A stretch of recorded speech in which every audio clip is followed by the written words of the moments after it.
Hi, everyone. As we got 3 days counting down to hitting the first world record attempt for most impact driven CEOs worldwide, curated here from Lithuania by female entrepreneurs, I am beyond thrilled to onboard Tadas Vizgirdas, who is the leader of Shift4 Payments representing Lithuania today. Welcome, Tadas.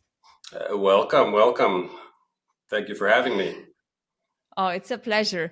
I thought how I want to start our conversation because I know a bit of your story. I know that you lived for so many years as well in the United States and moved back to Lithuania. And I kind of thought to ask you, what were maybe the major events in your life as you go back, in your childhood and youth? You think that they kind of shaped you strongly for who you are today? Could you share those moments with us? Sure. Being born and raised in the U.S. and educated, that was already event number one, where I experienced two completely different cultures. One being the American culture, the other being Lithuanian culture later in my life and now. But I think the main things that shaped it were other factors, being born to two Lithuanians who dearly love their country, and them getting remarried and marrying even more Lithuanians, meaning I had two sets of parents. And my mother and my stepfather raised me as a Lithuanian on the weekends. During the week, I was an American. So that was already an interesting experience because nobody really appreciates it in their childhood when your friends are playing outside on a Saturday and you're on your way to Lithuanian school, and then Lithuanian Scouts, and then Lithuanian Catholic Youth Group, then Lithuanian folk dancing, Lithuanian church, Lithuanian choir, and so on. So, I wasn't happy back then with the decisions that my parents made. But when Lithuania gained its independence, that was probably the major event in my life. And I really credit all that Lithuanian school and Lithuanian choir and Lithuanian church and all that to my decision to come here. And I haven't overstayed my visit yet, but I have been here not 6 months that I intended, but 30 plus years already. Amazing. And I wonder, Tadas, if you can share with us, how do you see the world 100 years from now? I know that's a big question. I keep asking some of our guests, specifically some of our guests, that type of question. But it's kind of very interesting, to tap into that imagination. Well, I think space travel is going to be a big one, definitely. I think you're not going to see many cars with gas running engines.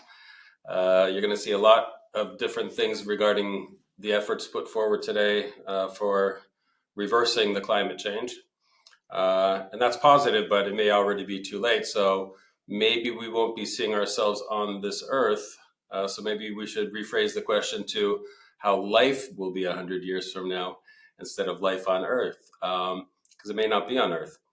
But we're going to have a life without lawyers, without songwriters, without copywriters, because AI is going to do all that.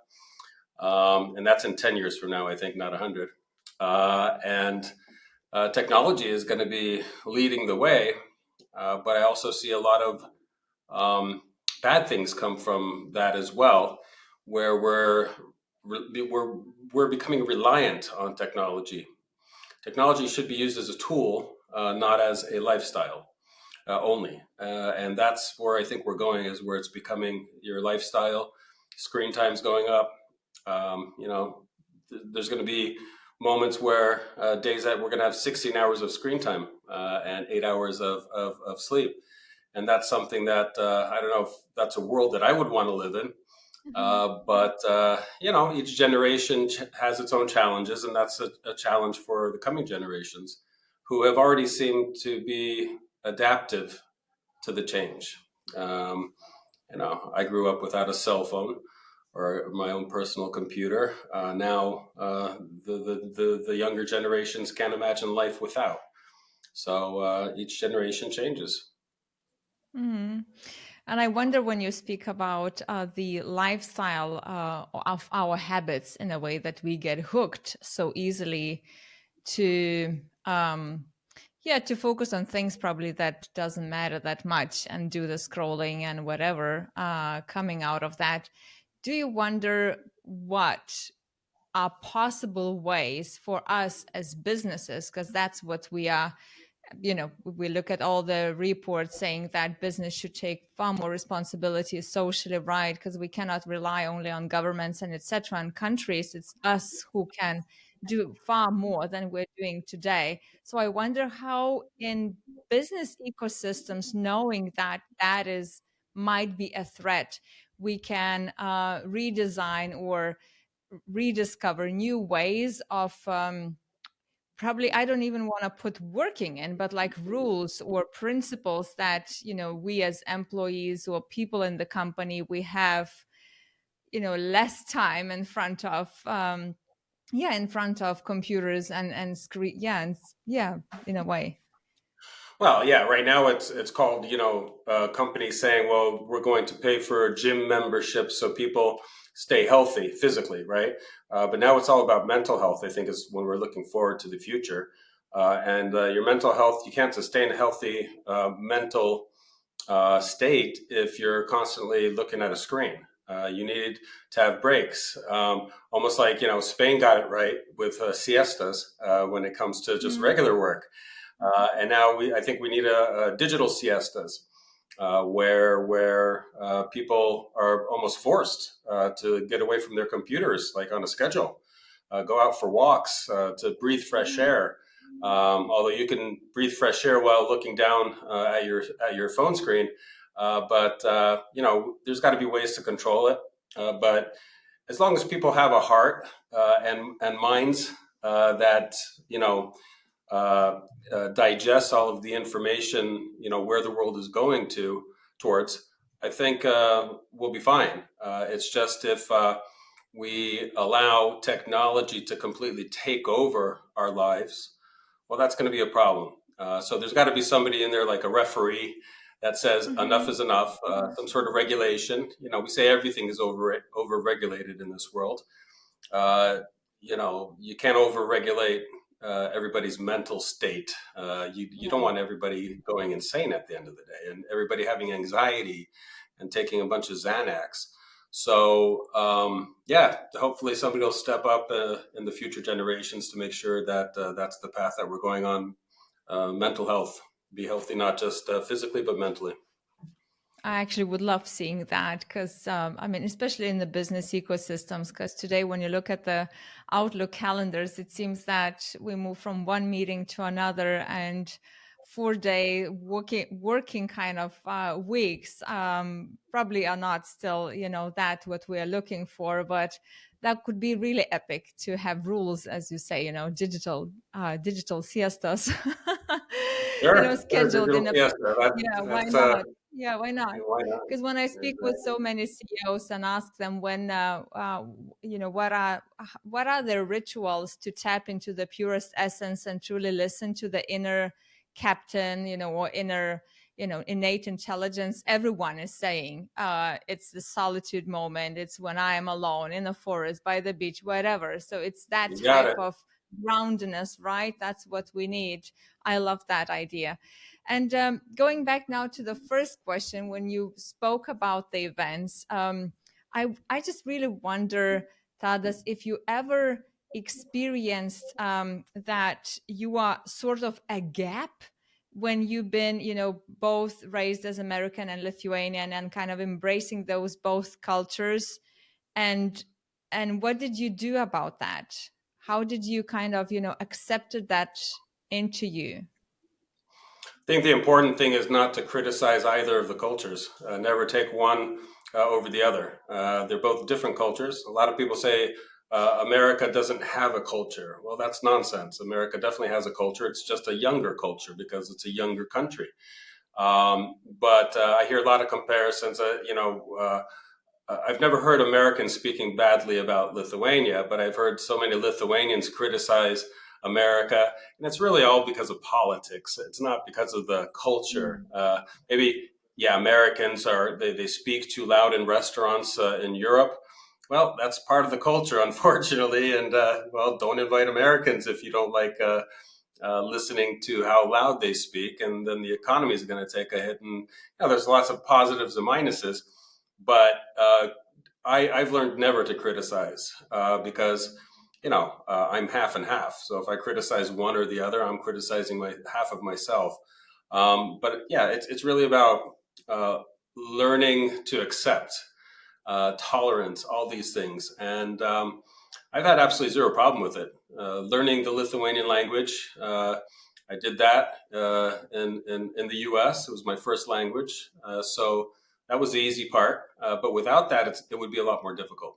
Not speaking Mm. both languages fluently, but yeah, it's been a wild ride, and the important thing is also to continuously have the urge to learn.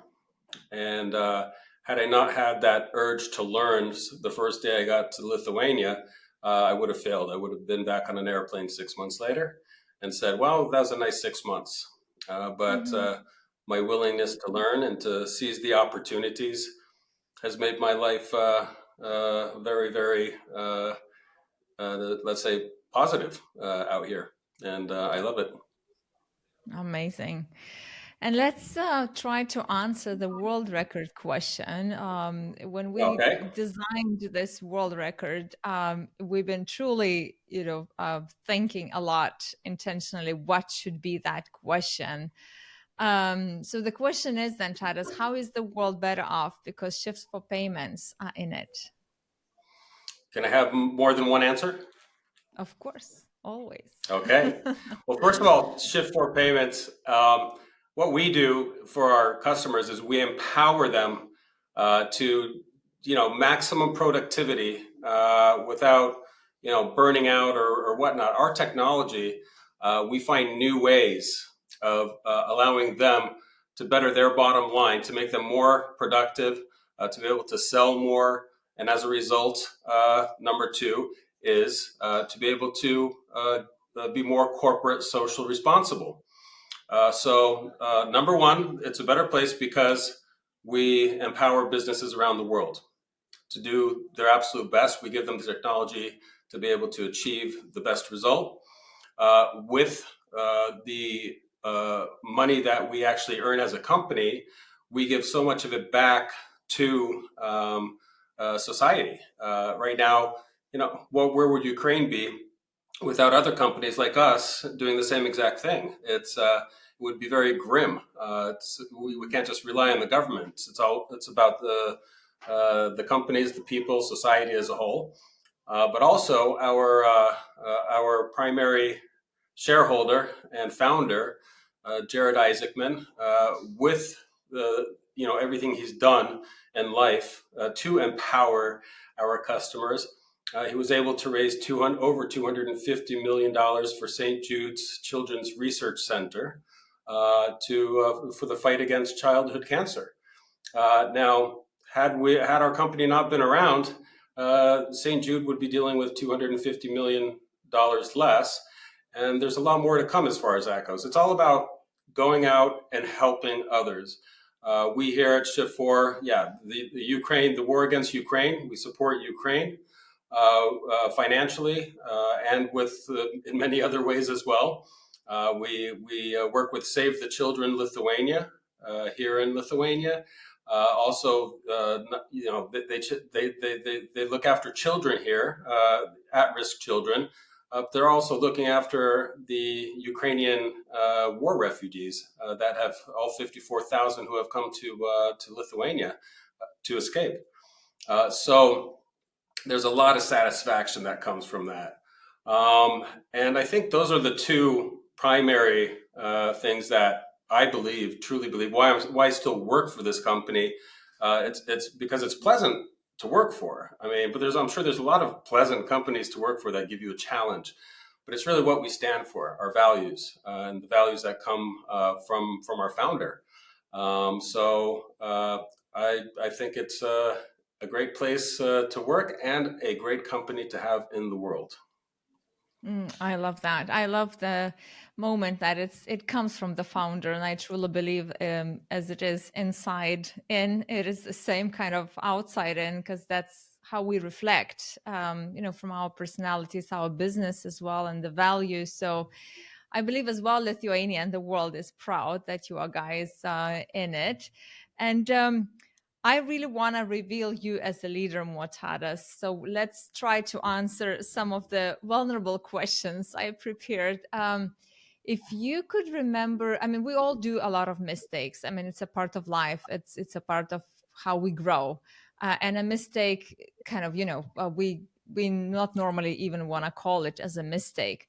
But I know from my private life that there were mistakes I've made, quite like years ago, and it took me a while to truly accept that, because I was kind of ignoring that somewhere in the back of my head because it was too uncomfortable to answer certain questions.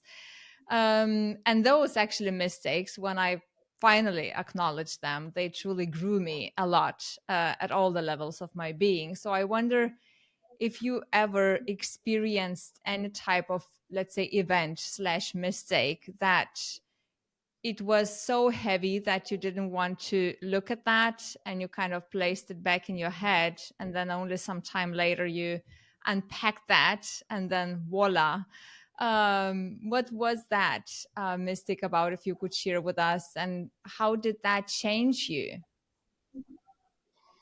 I think when I think back about mistakes that I've made. I mean, thank you for the very long intro to that question, because you gave me time to think a little bit about what my answer is going to be. And I don't think I've made any like of these crucial mistakes. I honestly, you know, I can't think of a single one. Happily married. I've got some great friends. We've got our financial situation is good, but I was thinking, what is the one thing that comes back to haunt me? And I don't know if it's a mistake or not, but I'll share it. When I came to Lithuania, apartments that are now selling for $1 million or €1 million cost about $5,000 to $10,000. Nobody knew where exactly the economy was going to go. I mean, everybody knew it was going to go up post-Soviet, but nobody realized how much it would go up over the 20, 30 years to follow.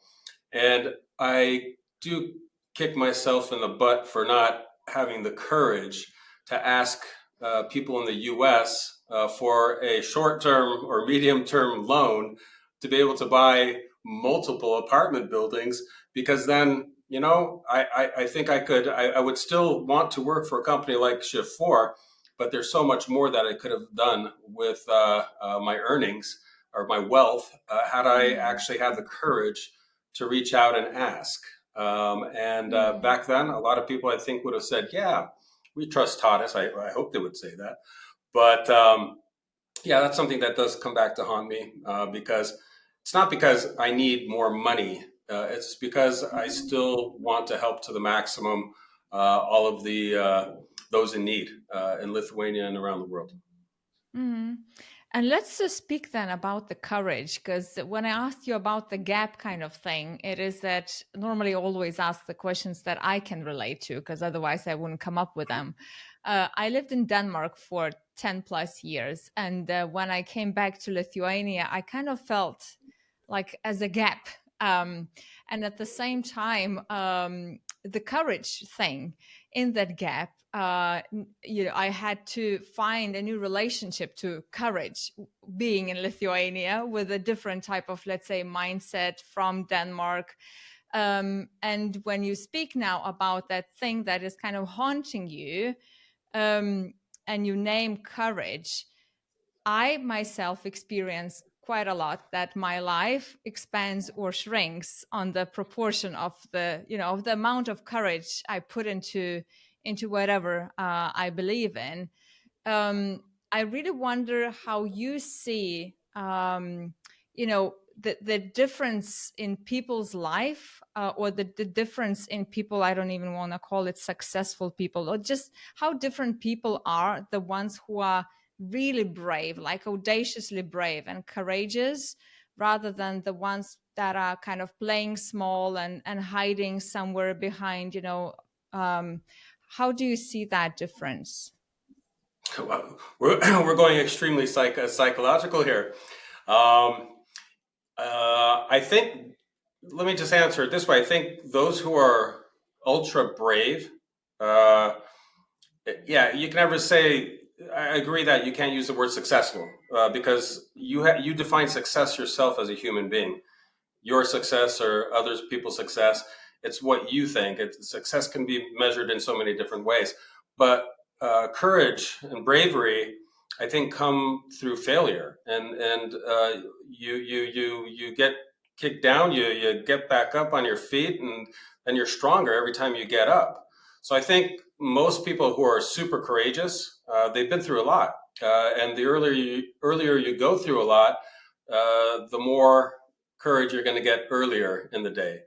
I couldn't say I had an easy life in childhood, so my but it definitely was not difficult. I was just your average American Lithuanian child growing up. Um, I didn't have any major failures. I mean, a couple of small car accidents or whatever, where my insurance rate skyrocketed, or breaking the toe on my finger playing my first soccer match, things like that. Yeah, that's like, failure, but it's not failure. It's learning, and nothing major happened to me, and that's why maybe I didn't have that courage right when I got to Lithuania, and I had to deal with a lot of other things as well. Mm-hmm. I had to deal with what if, a lot of what ifs. What if Lithuania gets eaten up again by the Soviet Union? What if, what if I run out of money for life, not for real estate? And there's a lot of what ifs, and I think that toughened me up quite a bit, because I had to, come up with an answer for each one of those what ifs. And heck, I mean, I had a business out here. I ran into some shady people who wanted to help my business by me paying them. And that toughened me up as well. That scared Mm-hmm. the heck out of me, with the local mafia out here. They're gone now. For anybody watching this who wants to come to Lithuania, it's very safe here. There is no local mafia anymore.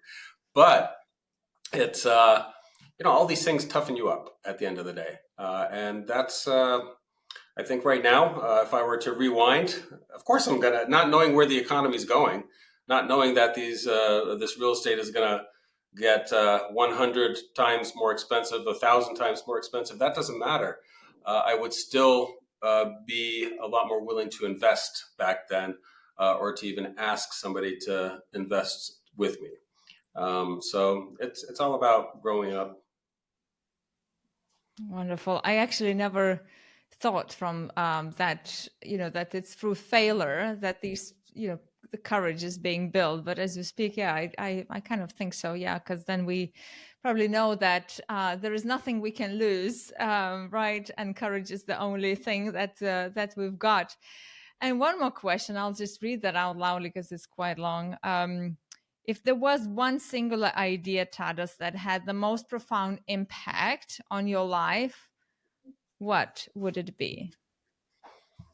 An existing idea Yeah, probably. that had an impact on my life, the most profound impact on my life. An idea from somebody else, correct? It Or can is, be or is from that my you own too. idea? It can be yours if you My want. idea, the most profound effect was coming to Lithuania right after independence. That Okay. is the most profound, the most amazing decision I've ever made.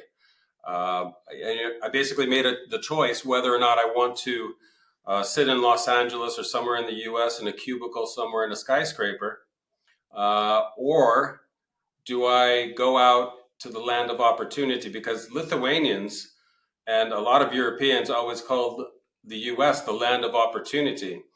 Well, I Mm, have to say, for an American, Lithuanian, or an American in general, the land of opportunity is Lithuania. As far, and I could say Latvia, Estonia, I'm sure is very much the same.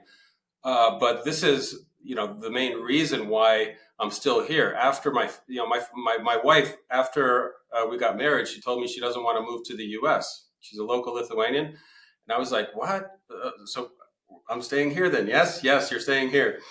And I was very happy with that answer actually because I didn't want to leave, but everybody was expecting us to leave. Oh, go off to America, and that was like the best thing is staying here in this country because there are so many opportunities. I got to learn, the corporate world at 24 years old. I was already CEO of a multinational company here, and yeah, that doesn't happen in the U.S. That's for sure, no. unless you create your own company. Mm, And there's so many other things going on, not just your professional career, but being able to go out and help others, as I was referring to earlier. I'm chairman of the board of American Chamber of Commerce for 13 years now here in Lithuania. I don't think I would ever be on any board in the US because I would never even think about it. I'd be mm, waiting for my next salary, I believe, and that's about it. I had the pleasure of being on the board with Save the Children in Lithuania here. I'm also very much into aviation and technology. In the US, it seems like you have to choose aviation or technology or whatever. Here, the world is your oyster. Lithuania is your oyster. There's a lot of opportunity, and that all became a result of March 11th, 30 somewhat years ago, 32 years ago, where Lithuania proclaimed its independence. And that's the day that changed my life. And uh, the idea of me coming out, that was my idea. The idea to become independent from the Soviet Union, that was the idea of the Lithuanian people. And I mm. think that's the best idea ever. Wow, I'm listening to you and I'm thinking you are the best to represent Lithuania. I can't be more thrilled having you. It's just really, really epic, Tadas.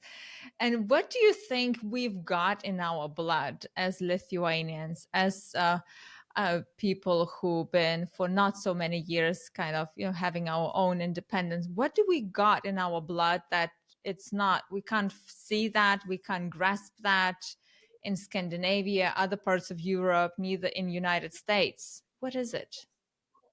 I think it's the what's the term I want to say here? I think it's good is never good enough for Lithuanians.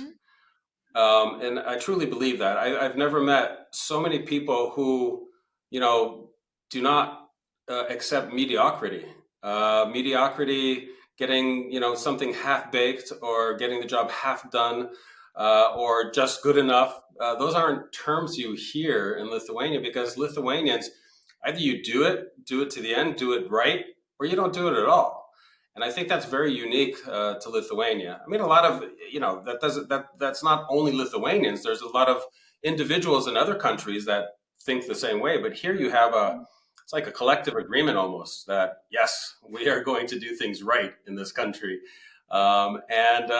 Failure is not an option simply. So I think that's in the blood.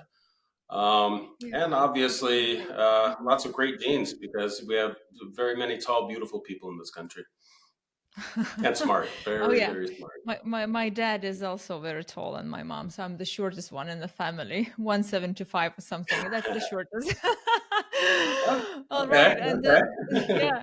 And the last question, Tadas, knowing that Shift for Payment have this impeccable kind of mission and you are really changing the world, not only for your clients, but as well for all the initiatives and giving back to society. I believe that it takes certain principles and rituals to be embedded in the teams, in the business, that could allow every team member to feel that heartbeat with that. And even for you, right, you feel that oneness with that mission of yours.